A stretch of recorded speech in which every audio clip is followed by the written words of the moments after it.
Chapter 2. The Riders of Rohan. Dusk deepened. Mist lay behind them among the trees below, and brooded on the pale margins of the Anduin. But the sky was clear. Stars came out. The waxing moon was riding in the west, and the shadows of the rocks were black. They had come to the feet of stony hills, and their pace was slower, for the trail was no longer easy to follow. Here the highlands of the Emyn ran from the north to the south in two long tumbled ridges. The western side of each ridge was steep and difficult, but the eastern slopes were gentler, furrowed with many gullies and narrow ravines. All night the three companions scrambled in this bony land, climbing to the crest of the first and tallest ridge, and down again into the darkness of a deep winding valley on the other side. There, in the still cool hour before dawn, they rested for a brief space. The moon had long gone down before them. The stars glittered above them. The first light of day had not yet come over the dark hills behind. That is an interesting sentence. The moon had long gone down before them, comma, the stars glittered above them, semicolon. The first light of day had not yet come over the dark hills behind, and that's the full sentence. Just interesting. Not sure grammatically correct, but that's fine. We're writing. We're not being grammatically... Yeah, whatever. It's fine. For the moment, Aragorn was at a loss. The orc trail had descended into the valley, but there it had vanished. "Which way would they turn, do you think?" said Legolas. "Northward, to take a straighter road to Isengard, or Fangorn, if that is their aim, as you guess. Or southward, to strike the Entwash." "They will not make for the river, whatever mark they aim at," said Aragorn. "And unless there is much amiss in Rohan and the power of Saruman is greatly increased, they will take the shortest way that they can find over the fields of the Rohirrim. Let us search northwards."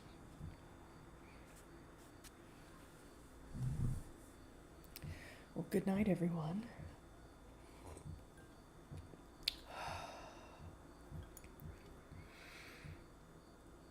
Yeah. It's been that kind of a week. Tonight we are enjoying just a shockingly lovely Cabernet from Sonoma County that I bought at Aldi's for less than $12, and it is super good. But also, I may just enjoy Cabernets from Sonoma County. That was my experience with another one that was only faintly more expensive and equally as lovely.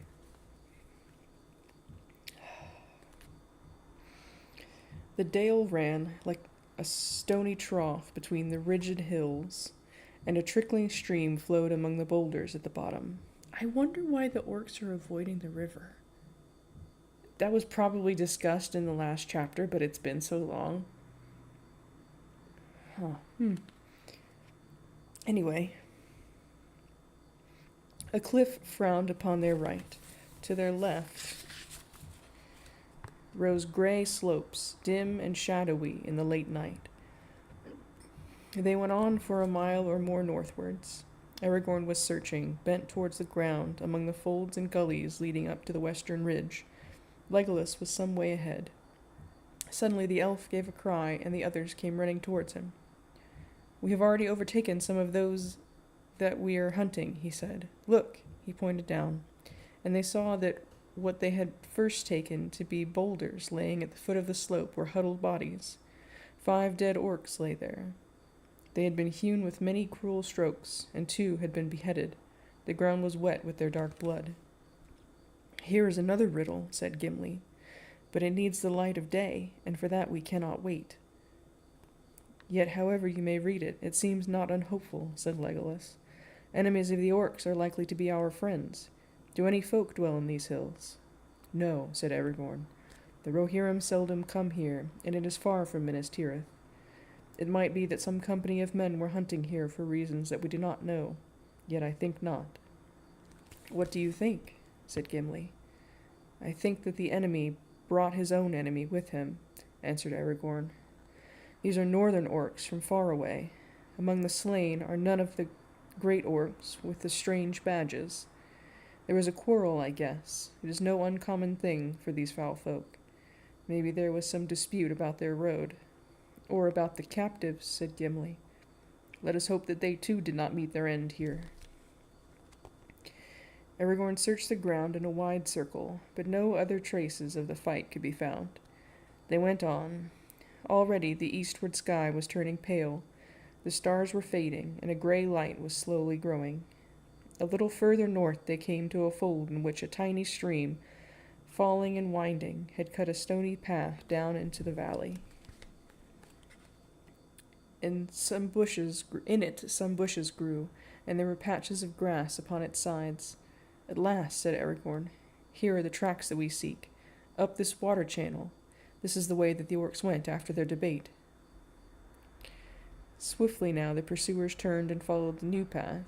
As if fresh from a night's rest, they sprang from stone to stone. At last they reached the crest of the grey hill, and a sudden breeze blew in their hair and stirred their cloaks, the chill wind of dawn. Am I going to be singing? Why? Okay. Turning back, they saw across the river the far hills kindled. Day leapt into the sky. The red rim of the sun rose over the shoulders of the dark land. Before them in the west the world lay still, formless and grey, but even as they looked, the shadows of night melted. The colors of the waking earth returned. Green flowed over the wide meads of Rohan, and white mists shimmered in the water vales. And far off to the left, 30 leagues or more, blue and purple, stood the white mountains, rising into peaks of jet, tipped with gleaming snows, flushed with the rose of morning. "Gondor, Gondor," cried Aragorn. "Would that I looked on you again in happier hour. Not yet does my road lie southward to your bright streams." Gondor, Gondor, between the mountains and the sea.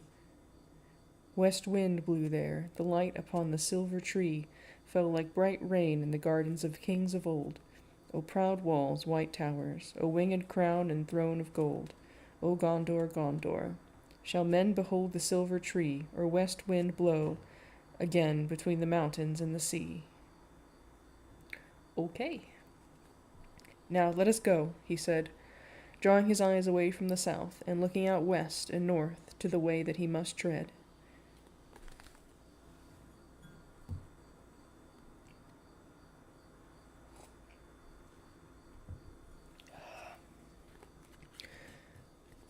The ridge upon which the companions went down steeply before their feet.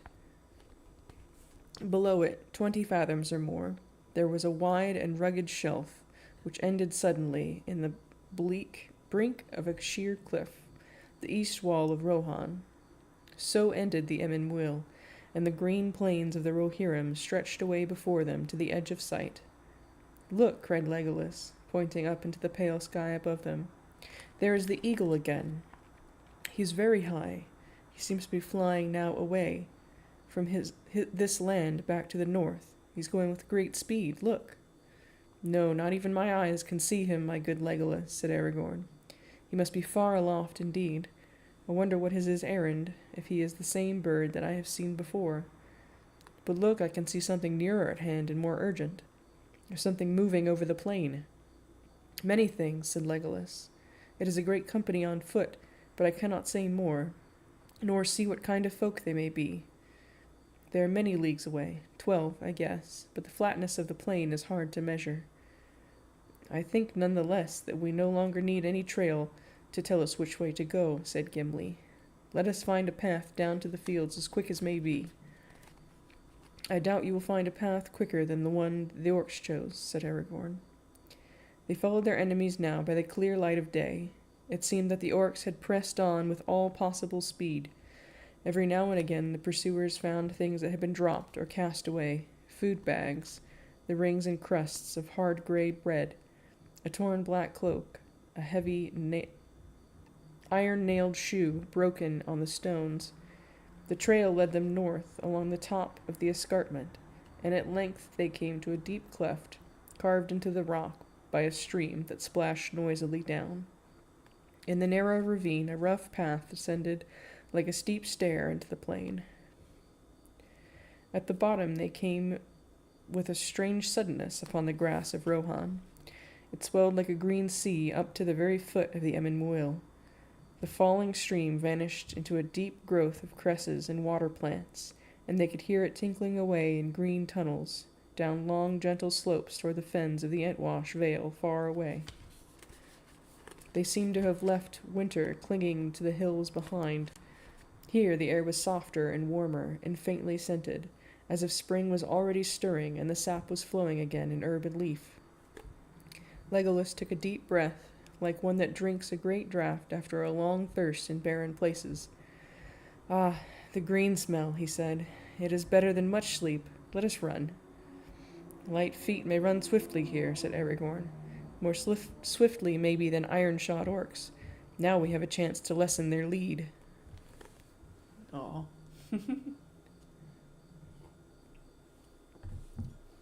I've always thought it interesting that we know it is winter. We've referenced several times that it's winter. And the only times we really ever encountered snow was up in the mountains on Carithras. And there's been so much green everywhere. There was, I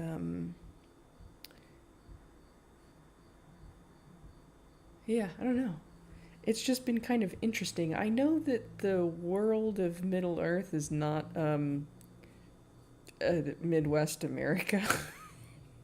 So my version of winter is harsher even than what Professor Tolkien was used to, for sure. Boy, do I miss not having to look at snow. Yep. Anyway. They went in single file, running like hounds on a strong scent, and an eager light was in their eyes. Nearly due west, the broad swath of the marching orcs trampled its ugly slot. The sweet grass of Rohan had been bruised and blackened as they passed. Presently Aragorn gave a cry and turned aside. "Stay," he shouted. "Do not follow me yet." He ran quickly to the right, away from the main trail, for he had seen footprints that went that way, branching off from the others, the marks of small unshod feet. These, however, did not go far before they were crossed by orc prints, also coming out of the main trail behind and in front, and then they curved sharply back again and were lost in the trampling. At the furthest point, Aragorn stooped and picked up something from the grass. Then he ran back. "Yes," he said, "they are quite plain, a hobbit's footprints. Pippin's, I think. He is smaller than the other, and look at this." He held up a thing that glittered in the sunlight. It looked like a new opened leaf of a beech tree, fair and strange in that treeless plain. Okay, I'll have to look up a beech tree leaf really quick.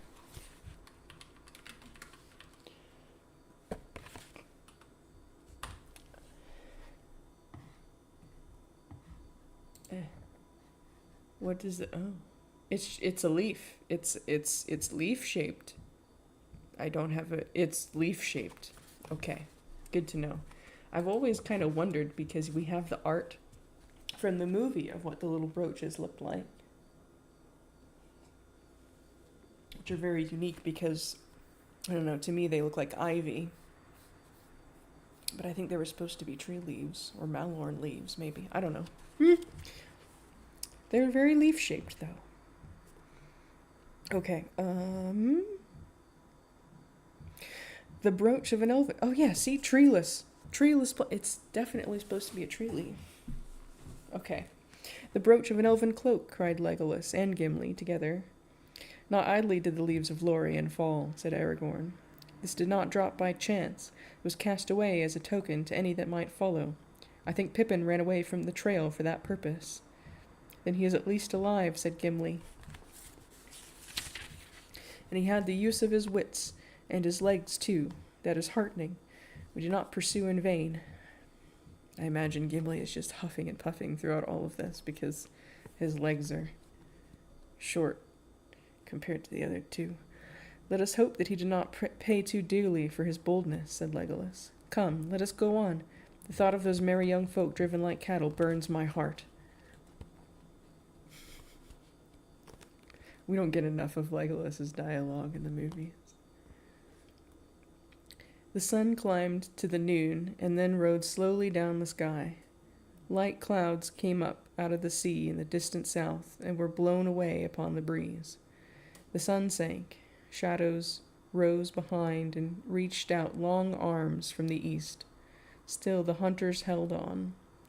One day now had passed since Boromir fell, and the orcs were yet far ahead.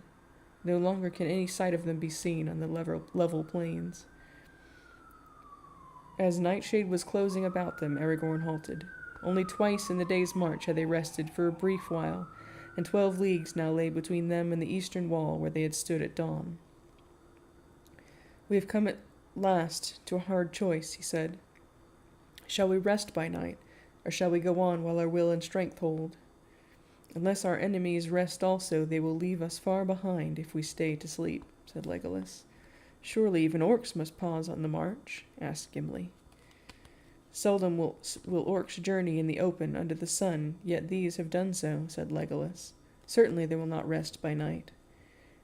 But if we walk by night, we cannot follow their trail, said Gimli. The trail is straight and turns neither right nor left as far as my eyes can see, said Legolas. Maybe I could lead you at guess in the darkness and hold to the line, said Aragorn. But if we strayed, or they turned aside, then when light came there might be a long delay before the trail was found again. There is this also, said Gimli. Only by day can we see if any tracks lead away. If a prisoner should escape, or if one should be carried off, eastward, say, to the great river, towards Mordor, we might pass the signs and never know it. That is true, said Aragorn. But if I read the signs back yonder rightly, the orcs of the White Hand prevailed, and the whole company is now bound for Isengard. Their present course bears me out. Yet it would be rash to be sure of their counsels, said Gimli. And what of escape? In the dark we should have passed the signs that led you to the brooch. The orcs will be doubly on their guard since then, and the prisoners even warier, said Legolas. There will be no escape again if we do not contrive it. How that is to be done cannot be guessed, but first we must overtake them. And yet, even I, dwarf of many journeys, and not the least hardy of my folk, cannot run all the way to Isengard without any pause, said Gimli. My heart burns me too, and I would have started sooner, but now I must rest a little to run the better. And if we rest, then the blind night is the time to do it.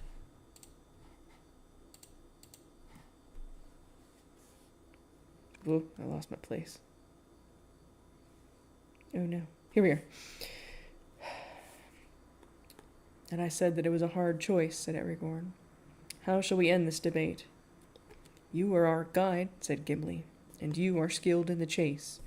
You shall choose. My heart bids me to go on, said Legolas, but we must hold together. I will follow your counsel. You give the choice to an ill chooser, said Aragorn. Since we passed through the Argonath, my choices have gone amiss.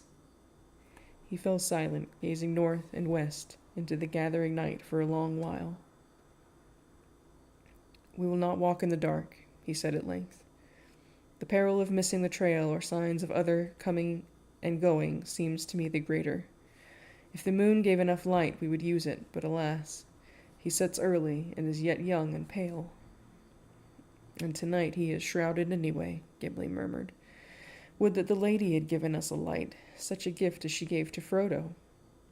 It will be more needed where it is bestowed, said Aragorn. With him lies the true quest. Ours is but a small matter in the great deeds of this time. A vain pursuit from its beginning, maybe, which no choice of mine can mar or mend. Well, I have chosen, so let us use the time as best we may.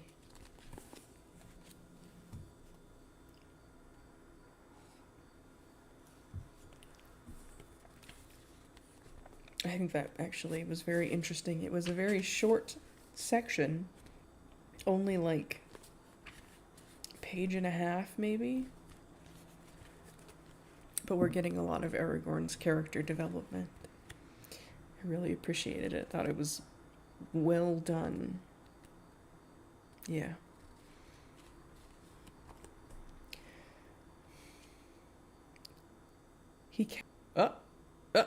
Disconnected. OBS is telling me reconnection successful. Okay. I don't know if we lost. There, let me check my stream health. It says excellent. Oh, you need to change the video resolution. Huh? What? It's a picture. You need to change stream status poor. What's going on? Okay.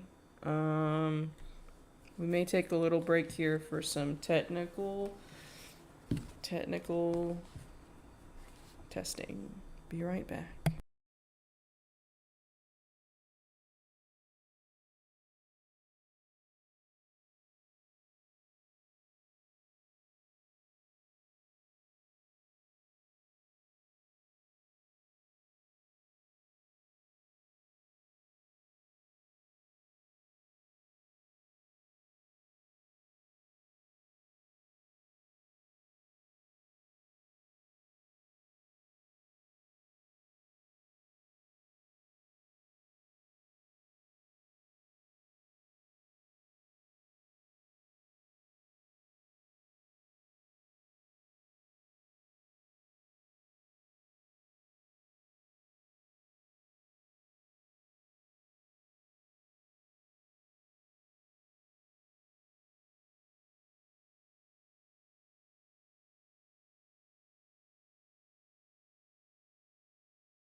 I checked the stream on my phone and it looks fine, so we're gonna keep going. But I lost my page. Uh-oh.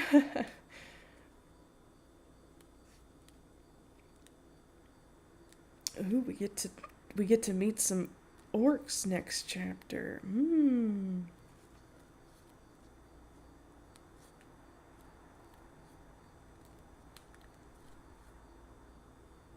Okay. He cast himself on the ground and fell at once into sleep, for he had not slept since their night under the shadow of Tol Brandir. Before dawn was in the sky, he woke and rose. Gimli was still deep in slumber, but Legolas was standing, gazing northwards into the darkness, thoughtful and silent as a young tree in a windless night. "They are far, far away," he said sadly, turning to Aragorn. "I know in my heart that they have not rested this night. Only an eagle could overtake them now." "Nonetheless, we will still follow as we may," said Aragorn. Stooping, he roused the dwarf. "Come, we must go," he said. "The scent is growing cold." "But it is still dark," said Gimli. "Even Legolas on a hilltop could not see them till the sun is up." "I fear they have passed beyond my sight from hill or plain, under moon or sun," said Legolas. "Where sight fails, the earth may bring us rumor," said Aragorn. "The land must groan under their hated feet." He stretched himself upon the ground with his ear pressed against the turf. He lay there motionless for so long a time that Gimli wondered if he had swooned or fallen asleep again. Dawn came glimmering, and slowly a green light grew about them. At last he rose, and now his friends could see his face. It was pale and drawn, and his look was troubled. "The rumor of the earth is dim and confused," he said. "Nothing walks upon it for many miles about us. Faint and far are the feet of our enemies, but loud are the hoofs of the horses. It comes to my mind that I heard them, even as I lay on the ground in sleep, and they troubled my dreams, horses galloping, passing in the west, but now they are drawing even further from us, riding northward. I wonder what is happening in this land." "Let us go," said Legolas. "Ah, good evening, Michael."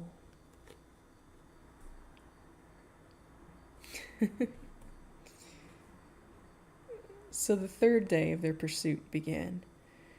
During all its long hours of cloud and fitful sun they hardly paused, now striding, now running, as if no weariness could quench the fire that burned them. They seldom spoke. Over the wide solitude they passed, and their elven cloaks faded against the background of the gray-green fields. Even in the cool sunlight of midday, few but elvish eyes would have marked them until they were close at hand. Often in their hearts they thanked the Lady of Lorien for the gift of Lembas, for they could eat of it and find new strength even as they ran. All day the track of their enemies led straight on, going northwest without a break or turn. As once again the day wore to its end, they came to a long treeless slopes, where the land rose, swelling towards a line of low, humpbacked downs ahead. The orc trail grew fainter as it bent north towards them, for the ground became harder and the grass shorter. Far away, to the left, the river Entwash wound, a silver thread on a green floor. No moving thing could be seen. Often Aragorn wondered that they saw no sight of beast or man. The dwellings of the Rohirrim were for the most part many leagues away to the south, under the wooded eaves of the White Mountains, now hidden in mist and cloud. Yet the horse lords had formerly kept many herds and studs in the Eastemnet. Eastemnet. Eastemnet. Eastemnet. That is a strange word, even for Tolkien. Eastemnet, this easterly region of their realm, and there the herdsmen had wandered much, living in camp and tent, even in winter time. But now all the land was empty, and there was a silence that did not seem to be the quiet of peace.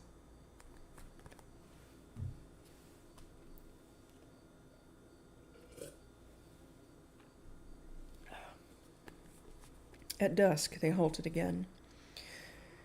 Now twice 12 leagues they had passed over the plains of Rohan, and the wall of the Emyn was lost in the shadows of the east. The young moon was glimmering in a misty sky, but it gave small light, and the stars were veiled. Now do I most grudge a time of rest or any halt in our chase, said Legolas. The orcs have run before us, as if the very whips of Sauron were behind them. I fear they have already reached the forest and the dark hills, and even now are passing into the shadows of the trees. Gimli ground his teeth. This is a bitter end to our hope and all our toil, he said. To hope, maybe, but not to toil, said Aragorn. We shall not turn back here, yet I am weary. He gazed back along the way that they had come towards the night gathering in the east. There is something strange at work in this land. I distrust the silence. I distrust even the pale moon. The stars are faint, and I am weary, as I have seldom been before, weary as no ranger should be with a clear trail to follow. There is some will that lends speed to our foes, and sets an unseen barrier before us, a weariness that is in the heart more than the limb. Truly, said Legolas. That I have known since we first came down from the Emyn, for the will is not behind us, but before us. He pointed away over the land of Rohan, into some darkling west under the sickle moon. Saruman, muttered Aragorn, but he shall not turn us back. Halt we must once more, for see, even the moon is falling into gathering cloud, but north lies our road between the down and fen when day returns.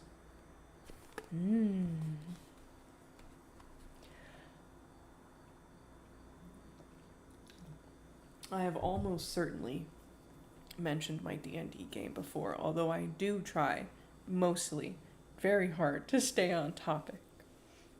But often, when I'm attempting to explain something to my players that I have made up, I will say that I am a soft magic writer in a hard magic world, because D&D is very much a magic system. It has rules and things you have to do in a very specific way with requirements, and times and so many rules, which is fine. That's how the game works. But I really love this kind of stuff here. Like, we have basically just learned that Saruman is doing some magic shit.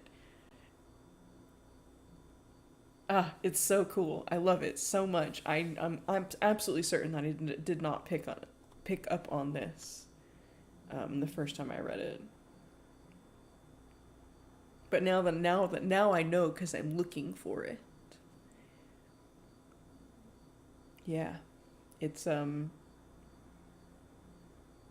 I don't know. It's really, now I'm starting to think about like the I guess meta text or so, cuz like I don't know if we have been over this or how well this is known, but Tolkien is a veteran of the Great War / World War One. So the professor has got some trauma. And he is, of course, writing all this. What was when was this first published? Copyright 1965. No, that has to be this. No freaking way. 19. When was the. Huh? 1965.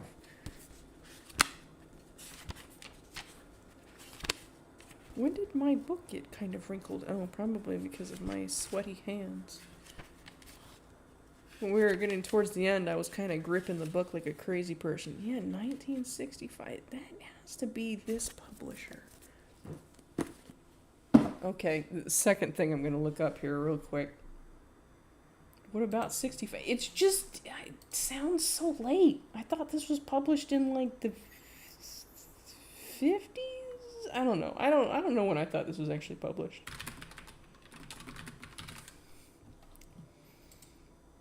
Sometime in the vagueness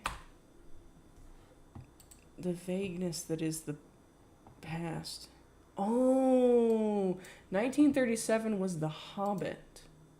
It was written between 37 and 49. That tracks. Damn.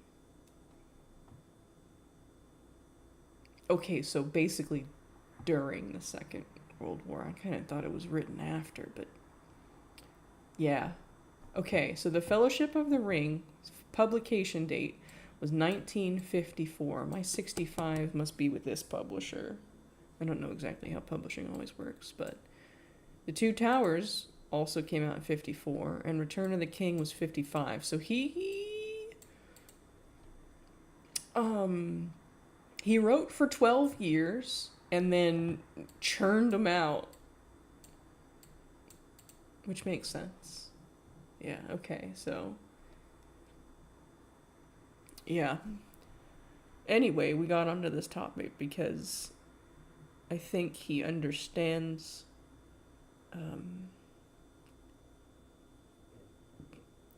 the feeling of being made to feel weary.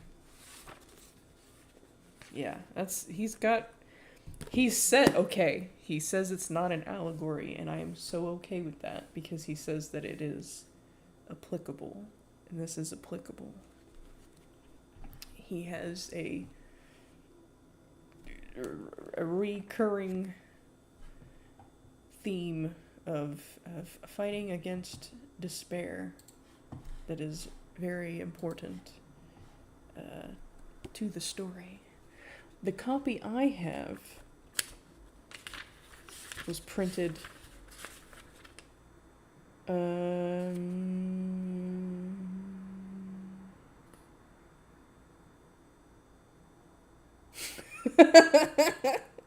okay, I solved the mystery. Okay, the first Ballantine Books edition was 65. My copy is from the 64th printing in 78. Oh, it's a good fucking year for music. When was the Fellowship printed? Probably 78, right? They would print them all in one batch. Yeah, 78. I may try to stack my books and reflatten one of them. Okay, after that long little intermission there. Long but interesting. Hopefully, like a wander through the woods. Anyway, as before, Legolas was the first afoot, if indeed he had ever slept. "Awake, awake!" he cried. "It is a red dawn. Strange things await us by the eaves of the forest. Good or evil, I do not know, but we are called. Awake!" Just imagine being woken up like that. Could be worse. The others sprang up, and almost at once they set off again. Slowly the downs drew near. It was still an hour before noon when they reached them. Green slopes rising to bare ridges that ran in a line straight towards the north. At their feet the ground was dry and the turf short, but a long strip of sunken land, some 10 miles wide, lay between them and the river, wandering deep in dim thickets of reed and rush. Just to the west of the southernmost slope there was a great ring, where the turf had been torn and beaten by many trampling feet. From it the Orc trail ran out again, turning north along the dry skirts of the hills. Aragorn halted and examined the tracks closely. "They rested here a while," he said. "But even the outward trail is already old. I fear that your heart spoke truly, Legolas. It is thrice 12 hours, I guess, since the Orcs stood where we now stand. If they held to their pace, then at sundown yesterday they would reach the borders of Fangorn." "I can see nothing away north or west but grass dwindling into the mist," said Gimli. "Could we see the forest if we climbed the hills?" "It is still far away," said Aragorn. "But if I remember rightly, these downs run 8 leagues or more to the north. Then northwest, to the issuing of the Entwash, there lies a still wide land. Another 15 leagues, it may be." "Well, let us go on," said Gimli. "My legs must forget the miles. They would be more willing if my heart were less heavy." How many printings were printed from the first? Well, somehow there were what did I say? 60 something? 64th, the 64th printing. In just Ballantine books, and there are so many different. Not a single clue. I could not even begin to guess. The sun was sinking when at last they drew near to the end of the line of downs. For many hours they had marched without rest. They were going slowly now, and Gimli's back was bent. Stone hard are the dwarves in labor or journey, but this endless chase began to tell on him, as all hope failed in his heart. Aragorn walked behind him, grim and silent, stooping now and again to scan some print or mark upon the ground. Only Legolas still stepped as lightly as ever, his feet barely seeming to press the grass, leaving no footprints as he passed. But in the waybread of the elves he found all the sustenance that he needed, and he could sleep, if sleep it could be called, by men, resting his mind in the strange paths of elvish dreams, even as he walked open-eyed in the light of this world. Nowadays, the kids call that dissociating.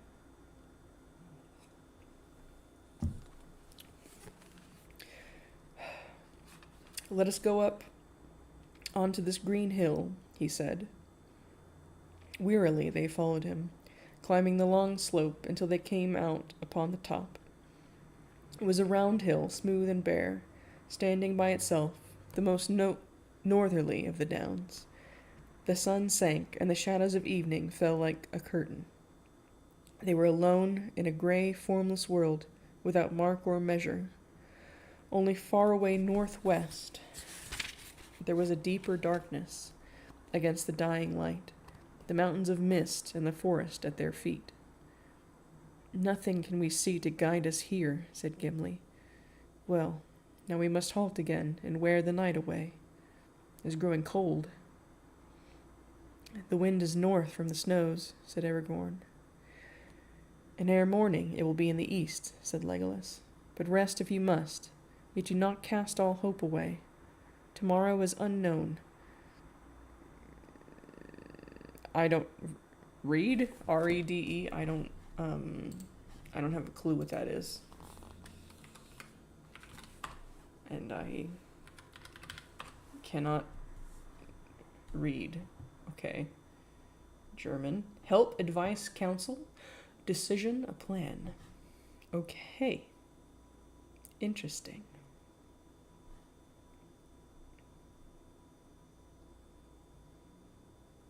I guess the more Germanic end of the world still uses it a lot.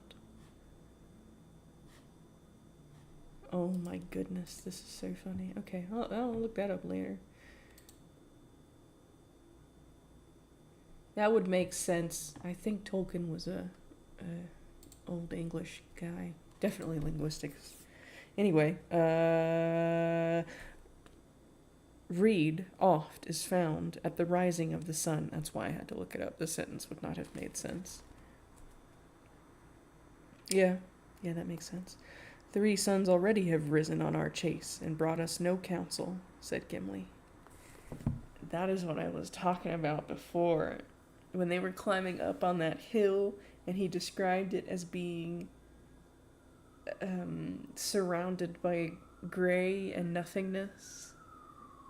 That is definitely Saruman magic there. That is so cool. I want to do this to my players.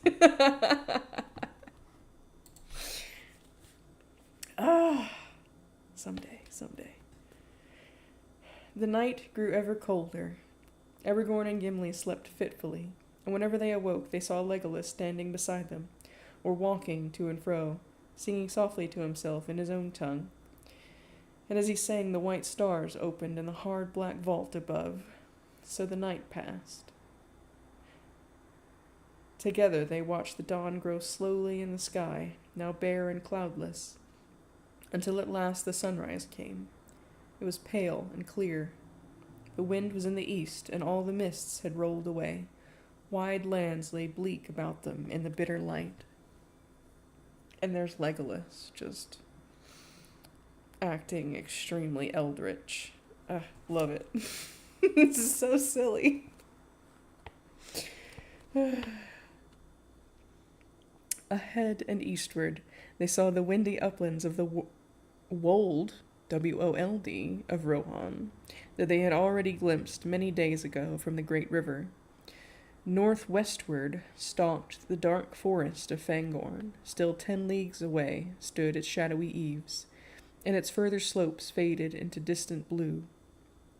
Beyond there glimmered far away, as if floating on a gray cloud, the white head of tall Methadras, the last peak of the misty mountains. You're really getting me here. Out of the forest the Entwash flowed to meet them, its stream now swift and narrow, and its banks deep cloven. The Orc trail turned from the downs toward it. Following with his keen eyes the trail to the river, and then the river back towards the forest, Aragorn saw a shadow on the distant green, a dark, swift-moving blur. He cast himself upon the ground and listened again intently, but Legolas stood beside him, shading his bright elven eyes with a long, slender hand, and he saw not a shadow nor a blur, but the small figures of horsemen, many horsemen, and the glint of morning on the tips of their spears was like the twinkle of minute stars beyond the edge of mortal sight. Far beyond them, a dark smoke rose in thin, curling threads. This section is a meme, guys. This is it. This is the original meme. There was a silence in the empty fields, and Gimli could hear the air moving in the grass. "Riders!" cried Aragorn, springing to his feet. "Many riders on swift steeds are coming towards us." "Yes," said Legolas.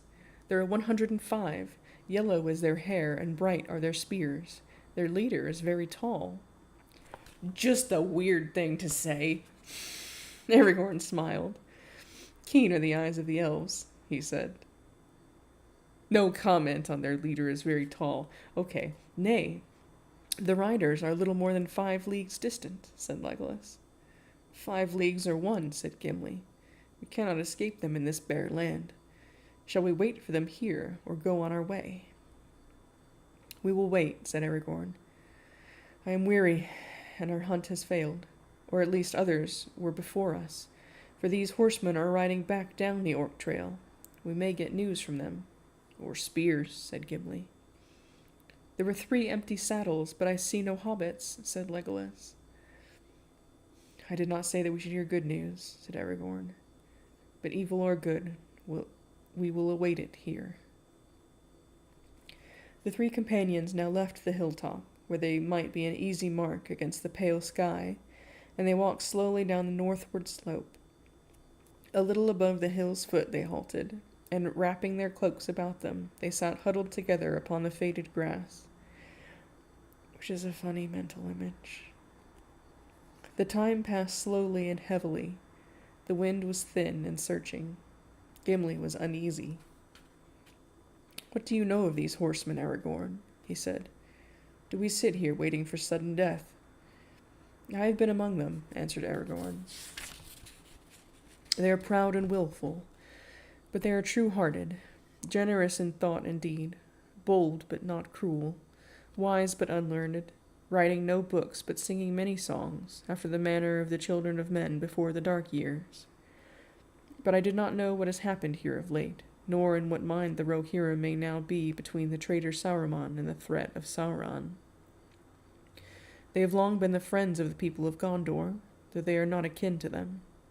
It was in forgotten years long ago that Eorl the Young brought them out of the north, and their kinship is rather with the Bardlings of the Dale, and with the Beornings of the wood, among whom they may still be seen many men tall and fair, as are the riders of Rohan. At least they will not love the orcs. But Gandalf spoke of a rumor that they pay tribute to Mordor, said Gimli. I believe it no more than did Boromir, answered Aragorn. Oh, Boromir. You will soon learn the truth, said Legolas. Already they approach.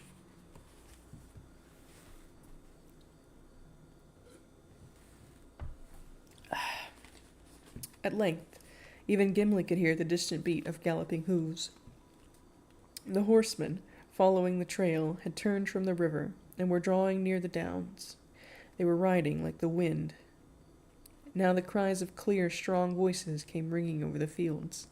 Suddenly they swept up with a noise like thunder, and the foremost horseman swerved, passing by the foot of the hill and leading the host back southward along the western skirts of the downs. After him they rode, a long line of mail-clad men, swift, shining, fell and fair to look upon. Their horses were of great stature, strong and clean-limbed. Their grey coats glistened, their long tails flowed in the wind, their manes were braided on their proud necks. The men that rode them matched them well, tall and long-limbed, their hair, flaxen pale, flowed under their light helms, and streamed in long braids behind them. Their faces were stern and keen. In their hands were tall spears of ash. Painted shields were slung at their backs. Long swords were at their belts. Their burnished shirts of mail hung down upon their knees. In pairs they galloped by, and even though every now and then one rose in his stirrups and gazed ahead and to either side, they appeared not to perceive the 3 strangers sitting silently and watching them. The host had almost passed when Aragorn stood up and called in a loud voice. What news from the north, riders of Rohan? There's a break in a paragraph here, so I'm going to rehydrate. But with astonishing speed and skill, they checked their steeds, wheeled, and came charging round. Soon the 3 companions found themselves in a ring of horsemen moving in a running circle, up the hill slope behind them and down, round and round them, and drawing ever inwards. Aragorn stood silent, and the other 2 sat without moving, wondering what way things would turn. Without a word or cry, suddenly the riders halted. A thicket of spears pointed towards the strangers, and some of the horsemen had bows in hand, and their arrows were already fitted to the string. Then one rode forward, a tall man, taller than all the rest. From his helm, as a crest, a white horsetail flowed. He advanced until the point of his spear was within a foot of Aragorn's breast. Aragorn did not stir. "Who are you, and what are you doing in this land?" asked the rider, using the common speech of the West, in manner and tone like to the speech of Boromir, man of Gondor. "I am called Strider," answered Aragorn. "I came out of the north. I am hunting orcs." The rider leapt from his horse, giving his spear to another who rode up and dismounted at his side. He drew his sword and stood face to face with Aragorn, surveying him keenly and not without wonder. At length he spoke again. "At first I thought that you yourselves were orcs," he said, "but now I see that it is not so. Indeed, you know little of orcs if you go hunting them in this fashion. They were swift and well armed, and there were many. You would have changed from hunters to prey if ever you had overtaken them. But there is something strange about you, Strider." He bent his clear, bright eyes again upon the ranger. "That is no name for a man that you give, and strange too is your raiment. Have you sprung out of the grass? How did you escape our sight? Are you elvish folk?" "No," said Aragorn. "Only one of us is an elf, Legolas, from the woodland realm in distant Mirkwood. But we have passed through Lothlorien, and the gifts in favor of the lady go with us." The rider looked at them with renewed wonder, but his eyes hardened. "Then there is a lady in the Golden Wood, as old tales tell," he said. "Few escape her nets, they say. These are strange days. But if you have her favor, then you are also net weavers and sorcerers, maybe." He turned to a cold glance suddenly upon Legolas and Gimli. "Why do you not speak, silent ones?" he demanded. Gimli rose and planted his feet firmly apart. Oh no. His hand gripped the handle of his axe, and his dark eyes flashed. "Give me your name, Horsemaster, and I will give you mine, and more besides," he said. "As for that," said the rider, staring down at the dwarf, "the stranger should declare himself first. Yet I am named Eomer, son of Eomund, and am called the third marshal of the Riddermark." "Then, Eomer, son of Eomund, third marshal of Riddermark, let Gimli the dwarf, Glóin's son, warn you against foolish words. You speak evil of that which is fair beyond the reach of your thoughts, and only little wit can excuse you." Eomer's eyes blazed, and the men of Rohan murmured angrily, and closed in, advancing their spears. "I would cut off your head, beard and all, Master Dwarf, if it stood but a little higher from the ground," said Eomer. "He stands not alone," said Legolas, bending his bow and fitting an arrow with the hands that moved quicker than sight. "You would die before your stroke fell." They're just like my fucking players.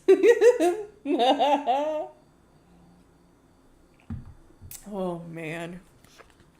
We're going to jail. Eomer raised his sword, and things might have gone ill, but Aragorn sprang between them and raised his hand. "Your pardon, Eomer," he cried. "When you know more, you will understand why you have angered my companions. We intend no evil to Rohan, nor to any of its folk, neither man nor to horse." So culturally sensitive. "Will you not hear our tale before you strike?" "I will," said Eomer, lowering his blade. "But wanderers in the Riddermark should be wise to be less haughty in these days of doubt. First, tell me your right name." "First, tell me whom you serve," said Aragorn. "Are you friend or foe of Sauron, the Dark Lord of Mordor?" "I serve only the Lord of the Mark, Theoden, son of Thengel," answered Eomer. "We do not serve the power of the Black Land far away, but neither are we yet at open war with him, and if you are fleeing from him, you had best leave this land. There is trouble now in all our borders, and we are threatened, but we desire only to be free and to live as we have lived, keeping our own and serving no foreign lord, good or evil. We welcomed guests kindly in the better days, but in these times the unbidden stranger finds us swift and hard. Come, who are you? Whom do you serve? At whose command do you hunt orcs in our land? I serve no man, said Aragorn, but the servants of Sauron I pursue into whatever land they may go. There are few among mortal men who know more of orcs, and I do not hunt them in this fashion out of choice. The orcs whom we pursued took captive 2 of my friends. In such need, a man that has no horse will go on foot, and he will not ask for leave to follow the trail, nor will he count the heads of the enemy save with a sword. I am not weaponless. Aragorn threw back his cloak. The elven sheath glittered as he grasped it, and the bright blade of Anduril shone like a sudden flame as he swept it out. Elendil, he cried, I am Aragorn, son of Arathorn, and I am called Elisar the Elfstone, Dunedain, the heir of Isildur, Elendil's son of Gondor. Here is the sword that was broken, and is forged again. Will you aid me or thwart me? Choose swiftly. Gimli and Legolas looked at their companion in amazement. Me too, all of a sudden we're all drawing swords again. For they had not seen him in this mood before. He seemed to have grown in stature while Éomer had shrunk, and in his living face they caught a brief vision of the power and majesty of the kings of stone. For a moment it seemed to the eyes of Legolas that a white flame flickered on the brows of Aragorn like a shining crown. Éomer stepped back, and a look of awe was in his face. He cast down his proud eyes. These are indeed strange days, he muttered. Dreams and legends spring to life out of the grass. Tell me, Lord, he said, what brings you here? And what was the meaning of the dark words? Long has Boromir, son of Denethor, been gone seeking an answer, and the horse that we lent him came back riderless. What doom do you bring out of the north? The doom of choice, said Aragorn. You may say this to Theoden, son of Thengel. Open war lies before him, with Sauron or against him. None may live now as they have lived, and few shall keep what they call their own. But of these great matters we will speak later. If chance allows, I will come myself to the king. Now I am in great need, and I ask for help, or at least for tidings. You heard that we are pursuing an orc host that carried off our friends. What can you tell us? That you need not pursue them further, said Éomer. The orcs are destroyed. And our friends? We found none but orcs. But that is strange indeed, said Aragorn. Did you search the slain? Were there no bodies other than those of the orc kind? They would be small, only children to your eyes, unshod, but clad in grey. There were no dwarves nor children, said Éomer. We counted all the slain and despoiled them, and then we piled the carcasses and burned them, as is our custom. The ashes are smoking still. We do not speak of dwarves or children, said Gimli. Our friends were hobbits. Hobbits, said Éomer. And what may they be? It is a strange name. A strange name for a strange folk, said Gimli. But these were very dear to us. It seems that ye may have heard in Rohan of the words that troubled Minas Tirith. They spoke of the halfling. These hobbits are halflings. Halflings, laughed the rider that stood beside Éomer. Halflings, but they are only a little people in old songs and children's tales out of the north. Do we walk in legends, or on the green earth in the daylight? A man may do both, said Aragorn. For not we, but those who come after, will make the legends of our time. The green earth, say you? That is a mighty matter of legend, though you tread it under the light of day. I don't understand what that sentence meant. I'm lost. I enjoy I do love encountering myths within a story very much, but I don't know what that sentence means. Time is pressing, said the rider, not heeding Aragorn. We must hasten south, Lord. Let us leave these wild folk to their fancies, or let us bind them and take them to the king. Peace, Eothane, said Éomer in his own tongue. Leave me a while. Tell the Eored to assemble on the path, and make ready to ride to the Entwade.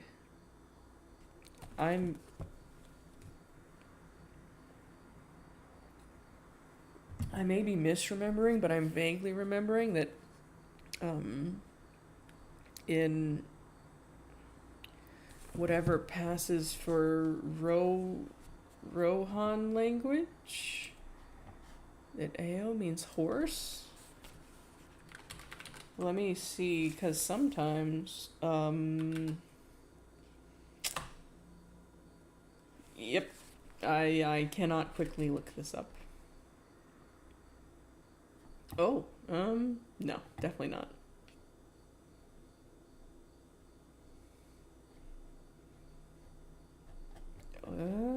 Can I? Oh, here's Middle English. Ao. I don't think that's it. I think that's also you. Yeah, never mind. I was trying to figure out if Tolkien was using one of the languages that he actually knows in place of the Rohan language, because he does that sometimes. Like when he says they're speaking Hobbit, he's like using a different. He's using a. I don't know. I can't remember. He's playing around with linguistics, and then remember, of course, that this is all supposed to have been transcribed from the book that Frodo actually wrote, that Bilbo started with The Hobbit, and that Frodo finished, and Sam completed. So there's some shenanigans going on linguistically, but I think Ao is supposed to mean horse. So when he says Eothane and Eomer, and we know that there's Eowyn, and then there's Theoden, and what was his name? I can't remember the other one. And then there's Eored, which I think is like the writers. I don't know. Something like that. It's just when you're looking at it, it's a bit repetitive. Muttering, Eothane retired and spoke to the others. Soon they drew off and left Eomer alone with the three companions. All that you say is strange, Aragorn, he said. Yet you speak the truth, that is plain. The men of the Mark do not lie, and therefore they are not easily deceived. But you have not told all. Will you not now speak more fully of your errand, so that I may judge what to do? I set out from Imladris, as it is named in the rhyme many weeks ago, answered Aragorn. With me went Boromir of Minas Tirith. My errand was to go to that city with the son of Denethor, to aid his folk in their war against Sauron. But the company that I journeyed with had other business. Of that I cannot speak now. Gandalf the Grey was our leader. Gandalf, Eomer exclaimed. Gandalf Greyhame is known in the Mark, but his name, I warn you, is no longer a password for the king's favor. He has been a guest in the land many times in the memory of men, coming as he will after a season, or after many years. He is ever the herald of strange events, a bringer of evil, some now say. God, I love him. Indeed, since his last coming in the summer, all things have gone amiss. At that time, our trouble with Sauron began. Until then, we counted Sauron our friend, but Gandalf came then and warned us that sudden war was preparing in Isengard. He said that he himself had been a prisoner in Orthanc and had hardly escaped, and he begged for help. But Theoden would not listen to him, and he went away. Speak not the name of Gandalf loudly in Theoden's ears. He is wroth. For Gandalf took the horse that is called Shadowfax, the most precious of all the king's steeds, chief of the Mayoress, which only the Lord of the Mark may ride. For the sire of their race was the great horse of Eorl, that knew the speech of men. 7 nights ago Shadowfax returned, but the king's anger is not less, for now the horse is wild, and will let no man handle him. Then Shadowfax has found his way alone from the far north, said Aragorn, for it was there that he and Gandalf parted. Huh.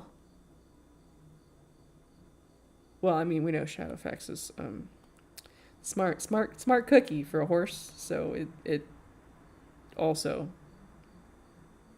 sometimes that's just how books get written. Anyway. For it is there that he and Gandalf parted. But alas, Gandalf will ride no longer. He He fell into darkness in the mines of Moria and comes not again. It is heavy tidings, said Eomer, at least to me, and to many, though not to all, as you may find, if you come to the king. I'm really excited. I'm trying to hold it back, but I really love this book. It's so good. It is tidings more grievous than any in this land can understand, that it may touch them sorely ere the year is much older, said Aragorn. But when the great fall, the less must lead. My part it has been to guide our company on the long road from Moria. Through Lorien we came, of which it were well that you should learn the truth ere you speak of it again, and thence down the leagues of the great river to the falls of Rauros. There Boromir was slain by the same orcs whom you destroyed. Your news is all woe, cried Eomer in dismay. Great harm is this death to Minas Tirith, and to us all. That was a worthy man, all spoke his praise. He came seldom to the mark, for he was ever in the wars on the east borders, but I have seen him. More like the swift sons of Eorl than the grave men of Gondor he seemed to me, and likely to prove a great captain of his people when his time came. But we have had no word of this grief out of Gondor. When did he fall? It is now the 4th day since he was slain, answered Aragorn. And since the evening of that day we have journeyed from the shadow of Tol Brandir. On foot? Cried Eomer. Yes, even as you see us. Wide wonder came into Eomer's eyes. Strider is too poor a name, son of Arathorn, he said. Wingfoot I name you. This deed of the 3 friends should be sung in many a hall. 40 leagues and 5 you have measured ere the 4th day is ended. Hardy is the race of Elendil. I'm going to take a quick pause to say I miss Boromir.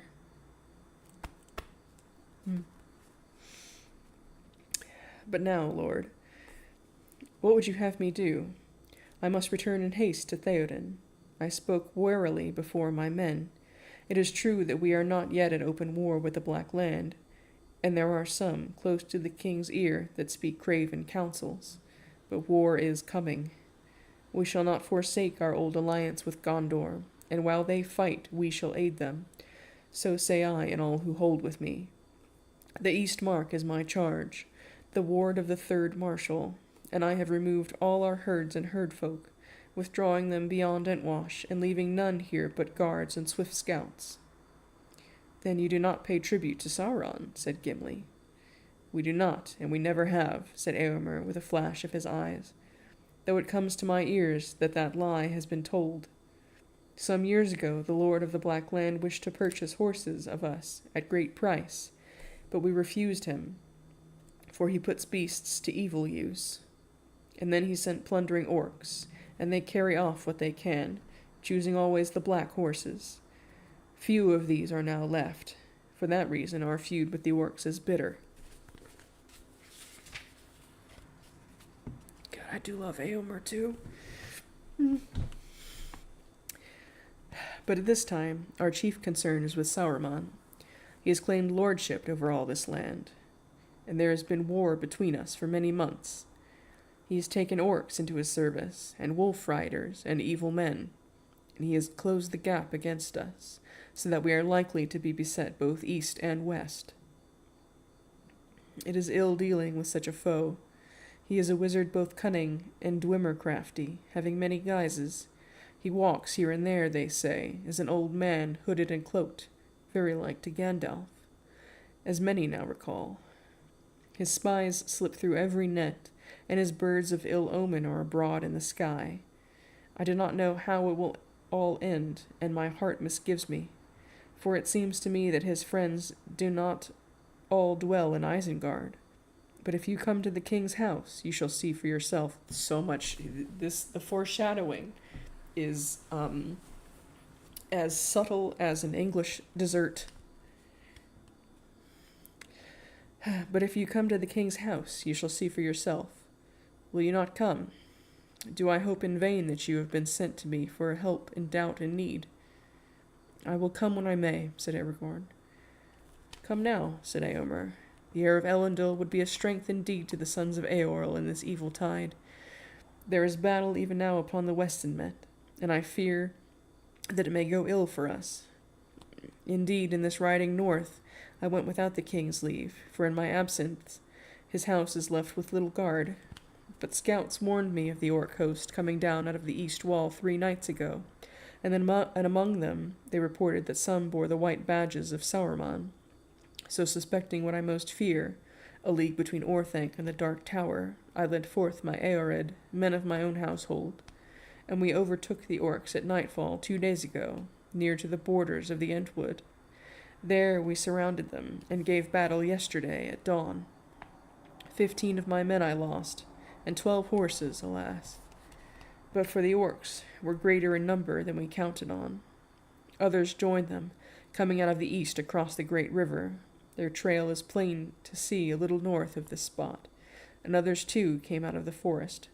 Great orcs, who also bore the white hand of Isengard. That kind is stronger and more fell than all others. Nonetheless, we put an end to them, but we have been too long away. We are needed south and west. Will you not come? There are spare horses, as you see. There is work for the sword to do, yes, and we could find a use for Gimli's axe and the bow of Legolas, if they will pardon my rash words concerning the Lady of the Wood. I spoke only as do all men in my land, and I would gladly learn better. God, I love Eomer. Ugh.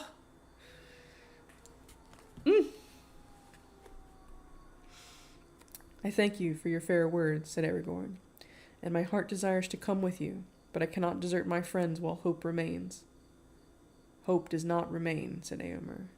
You will not find your friends on the north borders. Yet my friends are not behind.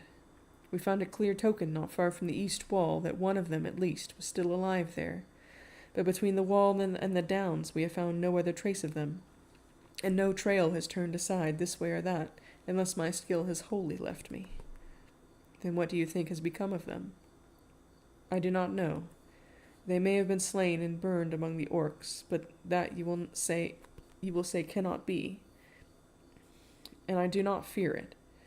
I can only think that they were carried off into the forest before the battle, even before you encircled your foes, maybe. Can you swear that none escaped your net in such a way? I would swear that no orc escaped after we sighted them, said Eomer. We reached the forest eaves before them, and if, after that, any living thing broke through our ring, then it was no orc, and had some elvish power. Our friends were attired even as we are, said Aragorn, and you passed by us under the full light of day. I had forgotten that, said Eomer. It is hard to be sure of anything among so many marvels. The world is all grown strange. Elf and dwarf and company walk in our daily fields, and folks speak of the Lady of the Wood and yet live, and the sword comes back to war that was broken in the long ages ere the fathers of our fathers rode into the mark. How shall a man judge what to do in such times? Okay, this page 49, should I save that quote to put into my D&D guide? Because in it, I'm trying to convey that, like, hey, so while this is a world full of magic, we're talking about D&D, not Tolkien, because I'm not able to stay on topic tonight. But anyway, this is the exact kind of reaction that I'm trying to get across. I have done it so many times with NPCs. Someday soon my players are gonna get it, because we've been level 10 for a while. We just haven't played for a while, but we've been level 10, and people are starting to be like, oh wow, you guys are really kind of amazing and also pretty scary, and that's starting to happen more and more. So hopefully they're gonna get it. But that is exactly what the feel that I'm trying to give.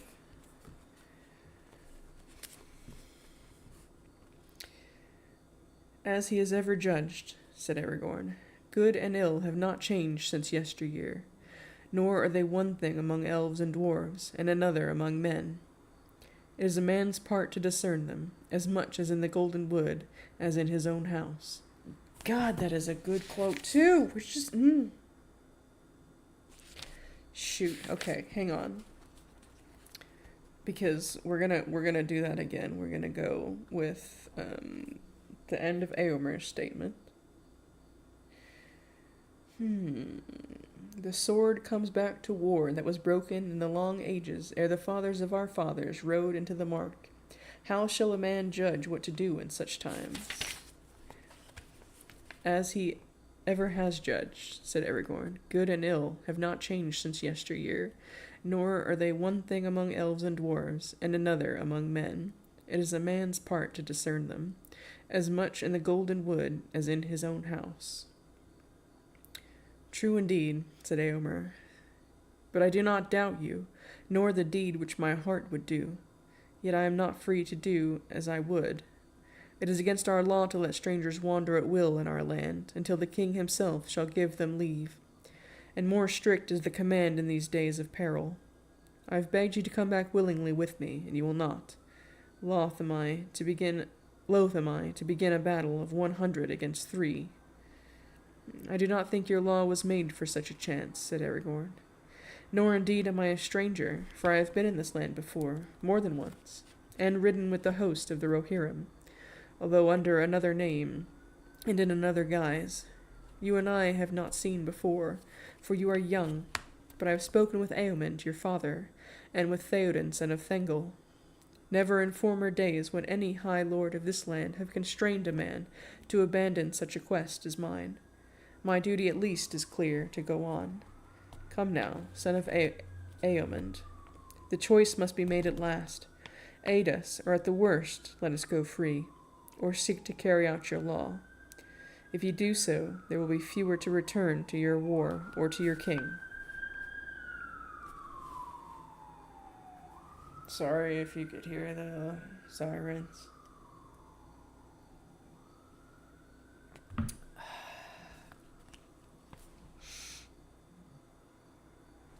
Eomer was silent for a moment. Then he spoke. We both have need of haste, he said. My company chafes to be away, and every hour lessens your hope. This is my choice.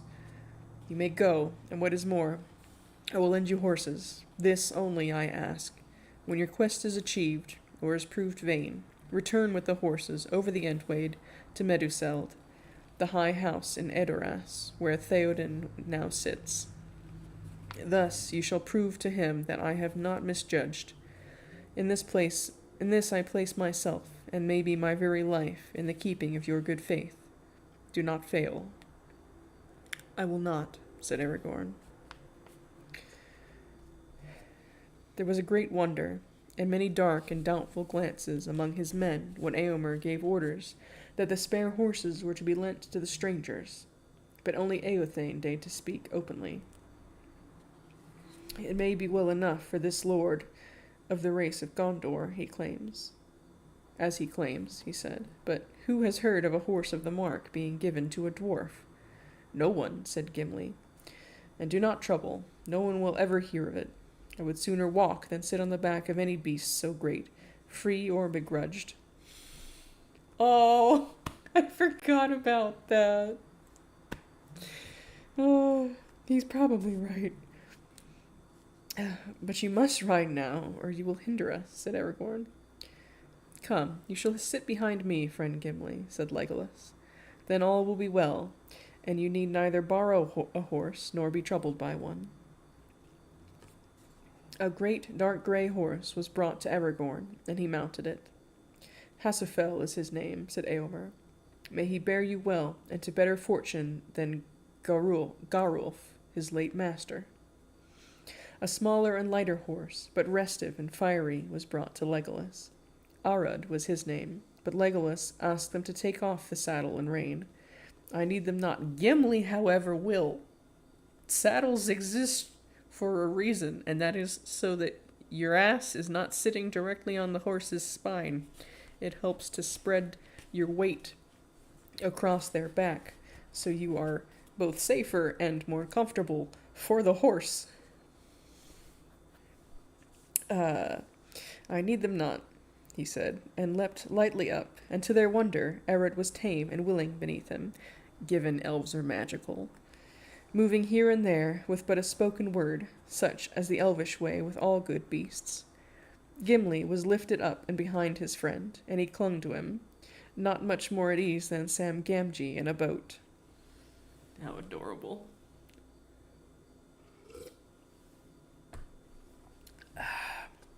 Farewell, and may you find what you seek, cried Éomer. Return with what speed you may, and let our swords hereafter shine together. I will come, said Aragorn. And I will come too, said Gimli. The matter of the Lady Galadriel still lies between us. I have yet to teach you gentle speech. We shall see, said Éomer. So many strange things have chanced, that to learn the praise of the fair lady under the loving strokes of a dwarf's axe will seem no great wonder. Farewell.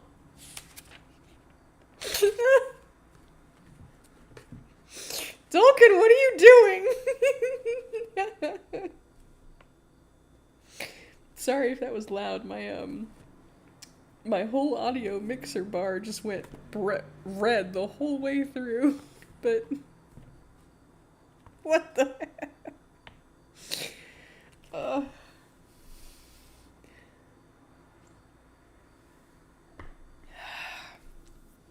And with that, they parted. Very swift were the horses of Rohan. When after a little Gimli looked back, the company of Éomer were already small and far away. Aragorn did not look back. He was watching the trail as they sped on their way, bending low with his head beside the neck of Hasufel. Before long they came to the borders of the Entwash, and there they met the other trail of which Éomer had spoken, coming down from the east out of the wold. Aragorn dismounted and surveyed the ground. Then leaping back into the saddle, he rode away for some distance eastward, keeping to one side and taking care not to override the footprints. Then he again dismounted and examined the ground, going backwards and forwards on foot. There is little to discover, he said when he returned. The main trail is all confused with the passage of the horsemen as they came back. Their outward course must have lain near the river, but the eastward trail is fresh and clear. There was no sign there of any feet going the other way, back towards Anduin. Now we must ride slower, and make sure that no trace or footstep branches off to either side. The orcs must have been aware from this point that they were pursued. They may have made some attempts to get their captives away before they were overtaken. Oh, excuse me, sorry. I've been holding that one back.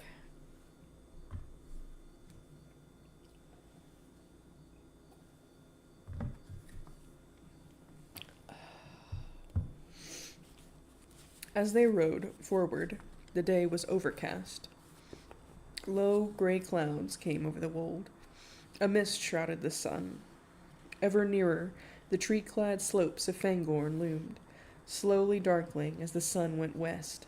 They saw no sign of any trail to right or left, but here and there they passed single orcs, fallen in their tracks as they ran, with gray-feathered arrows sticking in back or throat. At last, as the afternoon was waning, they came to the eaves of the forest, and in an open glade among the first trees they found the place of the great burning.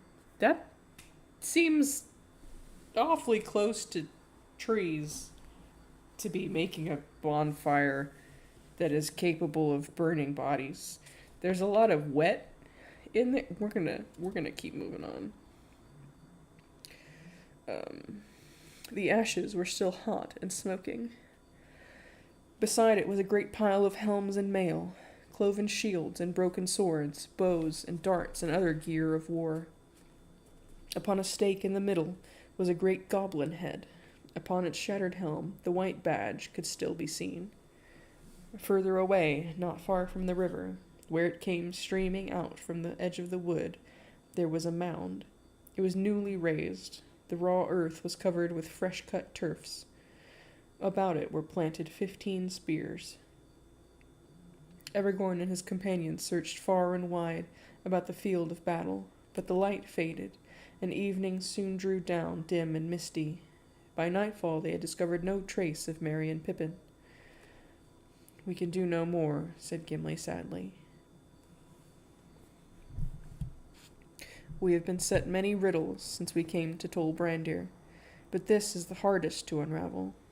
I would guess that the burned bones of the hobbits are now mingled with the orcs. It will be hard news for Frodo, if he lives to hear it, and hard, too, for the old hobbit who waits in Rivendell. Elrond was against their coming." "But Gandalf was not," said Legolas. "But Gandalf chose to come himself, and he was the first to be lost," answered Gimli. "His foresight failed him." "The counsel of Gandalf was not founded on foreknowledge of safety for himself or the others," said Aragorn. "There are some things that it is better to begin than to refuse, even though the end may be dark. But I shall not depart from this place yet. In any case, we must here await the morning light."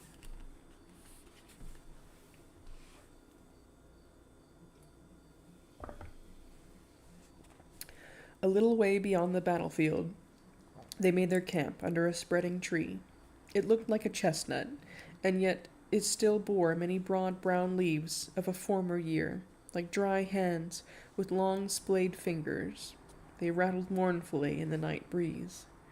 Gimli shivered. They had brought only one blanket apiece. "Let us light a fire," he said. Oh, I remember this part. He said, "I care no longer for the danger. Let the orcs come as thick as summer moths round a candle." "If those unhappy hobbits are astray in the woods, it might draw them hither," said Legolas.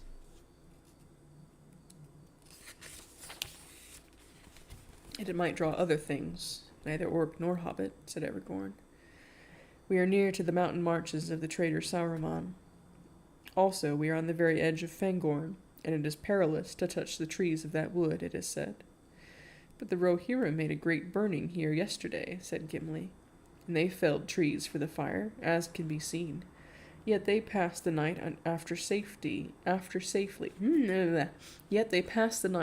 safely here, when their labor was ended." "They were many," said Aragorn, "and they do not heed the wrath of Fangorn, for they came here seldom, and they do not go under the trees. But our paths are likely to lead us into the very forest itself, so have a care. Cut no living wood." "There is no need," said Gimli. "The riders have left chip and bough enough, and there is dead wood lying aplenty." He went off to gather fuel, and busied himself with building and kindling a fire. But Aragorn sat silent, with his back to the great tree, deep in thought, and Legolas stood alone in the open, looking towards the profound shadow of the wood, leaning forward, as one who listens to voices calling from a distance. When the dwarf had a small bright blaze glowing, the three companions drew close to it and sat together, shrouding the light with their hooded forms. Legolas looked up at the boughs of the tree reaching out over them. "Look," he said, "the tree is glad of the fire." It may have been that the dancing shadows tricked their eyes, but certainly to each of their companions the boughs appeared to be bending this way and that, so as to come above the flames, while the upper branches were stooping down. The brown leaves now stood out stiff and rubbed together like many cold, cracked hands, taking comfort in the warmth. There was silence, for suddenly the dark and unknown forest, so near at hand, made itself as a great brooding presence, full of secret purpose. After a while, Legolas spoke again. "Celeborn warned us not to go far into Fangorn," he said. "Do you know why, Aragorn? What are the fables of the forest that Boromir had heard?" "I have heard many tales in Gondor and elsewhere," said Aragorn. "But if it were not for the words of Celeborn, I should deem them only fables that men have made, as true knowledge fades. I had thought of asking you what was the truth of the matter. And if an elf of the wood does not know, how shall a man answer?" "You have journeyed farther than I," said Legolas. "I have heard nothing of it in my own land, save only songs that tell how the Onodrim, that men call Ents, dwell there long ago. For Fangorn is old even as the elves would reckon it." "Yes, it is old," said Aragorn. as old as the forest by the Barrow Downs, and it is far greater. Elrond says that the two are akin, the last strongholds of the mighty woods of the elder days, in which the firstborn roamed while men still slept. Yet Fangorn holds some secret of its own. What it is, I do not know. And I do not wish to know, said Gimli. Let nothing that dwells in Fangorn be troubled on my account. They now drew lots for the watches, and the lot for the first watch fell to Gimli. The others lay down. Almost at once sleep laid hold on them.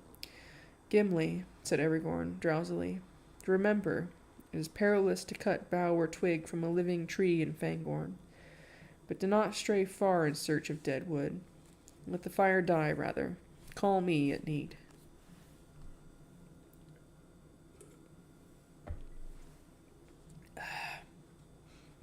With that, he fell asleep. Legolas already lay motionless, his fair hands folded upon his breast, his eyes unclosed, blending living night and deep dream, as is the way with elves.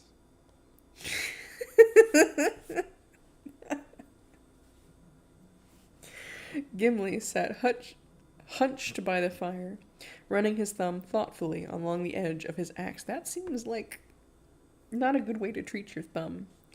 The tree rustled. There was no other sound. Suddenly Gimli looked up, and there was just on the edge of the firelight stood an old bent man, leaning on a staff and wrapped in a great cloak. His wide-brimmed hat was pulled down over his eyes. Gimli sprang up, too amazed for the moment to cry out, though at once the thought flashed into his mind that Saruman had caught them. Both Aragorn and Legolas, roused by his sudden movement, sat up and stared. The old man did not speak or make a sign. "Well, father, what can we do for you?" said Aragorn, leaping to his feet. "Come and be warm if you are cold." He strode forward, but the old man was gone. There was no trace of him to be found near at hand, and they did not dare to wander far. The moon had set, and the light was very dark. Suddenly Legolas gave a cry. "The horses! The horses!" The horses were gone. They had dragged their pickets and disappeared. For some time the three companions stood still and silent, troubled by this new stroke of ill fortune. They were under the eaves of Fangorn, and endless leagues lay between them and the men of Rohan, their only friends in this wide and dangerous land. As they stood, it seemed to them that they heard, far off in the night, the sound of horses whinnying and neighing. Then all was quiet again, except for the cold rustle of the wind. It didn't last very long. "Well, they are gone," said Aragorn at last. "We cannot find them or catch them, so that if they do not return of their own will, we must do without. We started on our feet, and we have those still." "Feet," said Gimli. "But we cannot eat them as well as walk on them." He threw some fuel on the fire and slumped down beside it. "Only a few hours ago you were unwilling to sit on a horse of Rohan," laughed Legolas. "You will make a rider yet." "It seems unlikely that I shall have the chance," said Gimli. "If you wish to know what I think," he began again after a while, "I think it was Saruman. Who else? Remember the words of Éomer. He walks about like an old man, hooded and cloaked." Hooded. Note.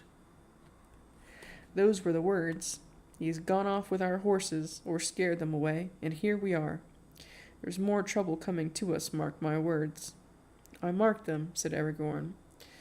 "But I marked also that this old man had a hat, not a hood. What did I say?" "Still, I do not doubt that you guess right, and that we are in peril here by night or day. Yet in the meantime there is nothing that we can do but rest while we may. I will watch for a while now, Gimli. I have more need of thought than sleep." The night passed slowly. Legolas followed Aragorn, and Gimli followed Legolas. And their watches wore away, but nothing happened. The old man did not return again. and the horses did not return. That was... That first chapter was really short. How long have we been going? I have an 11 p.m. bedtime. How long have we been going? Oh, wow, hour and a half. That's good enough for me. So it's only going to be the one chapter tonight because next chapter is the Urukai. And that's going to take us from 59 to 80, which is only 30 pages, but that might take longer than 45 minutes, and I have a bedtime. That'll also put us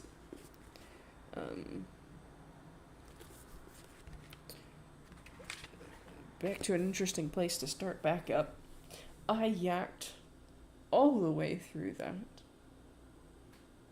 And I have very little more to say other than that. I am so excited. I talked a couple times ago about how excited I am for this book, and I remain there, and it is only growing more because I just find this one really fun. I like how it jumps about. We're going to have some jumping about between different character groups, and I find that just fun. I don't know. The people are great. I love Aomer. I love Rohan. I love tormenting Gimli. So, hopefully we will do this again sometime more soon than the last time, but I am approaching the real core of my applications, and oh boy, it's rough. I need bedtime story. Yeah, bedtime story is good, especially when bedtime story is about recognizing the despair and trying to find ways to overcome it. Yeah, I don't know. Good message. Man, the sleep hit me real hard. It could also be the wine. It's probably a little bit of both. So, thank y'all for joining me tonight. Don't forget to, as your week progresses, don't forget not to give in to the despair. It is just an evil wizard, Sauron, tricking you. Yeah. Good night, everybody.